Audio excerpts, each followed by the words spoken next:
Congress party senior నేత మాజీ మంత్రి మాజీ ఎమ్మెల్సీ జీవన్ రెడ్డి వైఖరి ఎటు ఉండాలా పోవాలా పోతే ఎటు పోవాలి ఎలా ఉంటుంది అనేటువంటి మంథనాలు ఆయన సన్నిహితులతో జరుపుతున్నారు. ఇటీవల కాలంలో వరుస పెట్టి అవమానాలు పడుతూ ఎన్ని రోజులు ఉండాలి, వరుస అపజయాలు ఎదుర్కొంటున్నా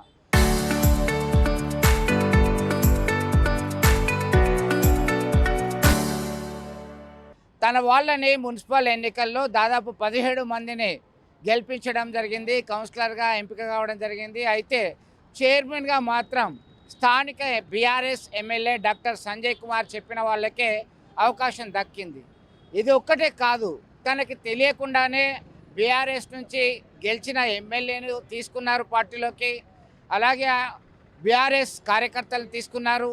ఇలా వరుస పెట్టి ఇబ్బందులు పెడుతున్నారు. తనపైన తన అనుచరులపైన కేసులు వేస్తున్నారు.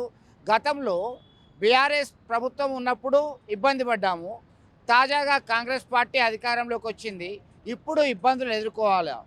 ఉంటే ఎట్లా పోతే ఎట్లా, ఏ మేరకు బాగుంటుంది అనేటువంటి క్రమంలో ఈ కాంగ్రెస్ సీనియర్ నేత మంతనాలు జరుపుతున్నారు. ఇప్పటికే నిజామాబాద్ ఎంపీ ధర్మపురి అరవింద్ ఒక సానుభూతి తెలియజేయడం జరిగింది.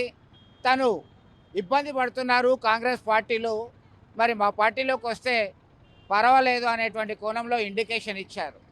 ఇదే సమయంలో కాంగ్రెస్ పార్టీ సీనియర్ నేత జగ్గారెడ్డి సైతం జీవన్ రెడ్డికి తగిన ప్రాధాన్యత ఇవ్వాలని తన వైఖరి స్పష్టం చేయడం జరిగింది.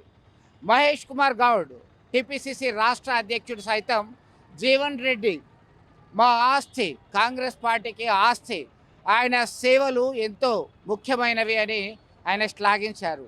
ఈ క్రమంలో మరి బీఆర్ఎస్ పార్టీ వైపు వెళ్తే ఎట్లా ఉంటుంది? వీళ్ళు చెప్తున్నారు సరే, కాంగ్రెస్ పార్టీ నేతలు ప్రాధాన్యత ఉంటుందని చెప్తున్నారు. ఎప్పుడు ప్రాధాన్యత ఉంటుంది? ఎమ్మెల్సీ వస్తుందా, రాజ్యసభ వస్తుందా? రాకుంటే ఏం చేయాలి, నా రూట్ ఏంటి, నేను ఏ రూట్లో వెళ్తే బాగుంటుందని సన్నిహితులతో మంతనాలు జరుపుతున్నారు. నేడో రేపో నిర్ణయం తీసుకునే దిశగా అడుగులు వేస్తున్నారు అనేటువంటి సమాచారం అందుతుంది. కొద్ది రోజులు ఇక్కడే ఉండండి, మంచి రోజులు వస్తాయని సంధానిస్తున్నారు ఆయన సన్నిహితులు, సీనియర్ కాంగ్రెస్ నేతలు.